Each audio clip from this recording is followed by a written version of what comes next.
अस्सलामु अलैकुम वरहमतुल्लाहि वबरकातुह। मुहतरम नाज़रीन, अमीर शरीयत के इंतखाब के सिलसिले में मौलाना खालिद सैफुल्लाह रहमानी साहब का बयान सामने आ रहा है।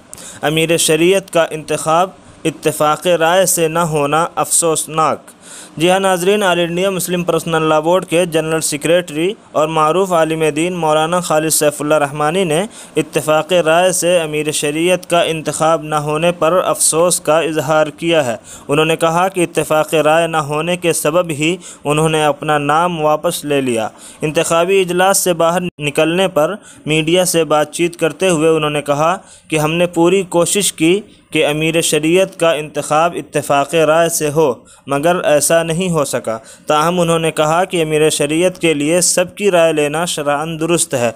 उन्होंने कहा कि अल्लाह ताला से दुआ है कि अल्लाह सबकी भलाई करे और इमारत को इस्तेहकाम बख्शे। वाज़ेह रहे कि अमीर शरीयत के लिए उम्मीदवारों में मौलाना खालिद सैफुल्लाह रहमानी साहब का नाम भी सुर्खियों में था। नाज़रीन, इस वीडियो के बारे में आपकी क्या राय है, कमेंट करके ज़रूर बताएं। और अगर आपने अभी तक हमारे चैनल को सब्सक्राइब नहीं किया है तो चैनल को सब्सक्राइब करके बेल आइकन को ज़रूर दबा दें। वस्सलामु अलैकुम वरहमतुल्लाहि वबरकातुहू।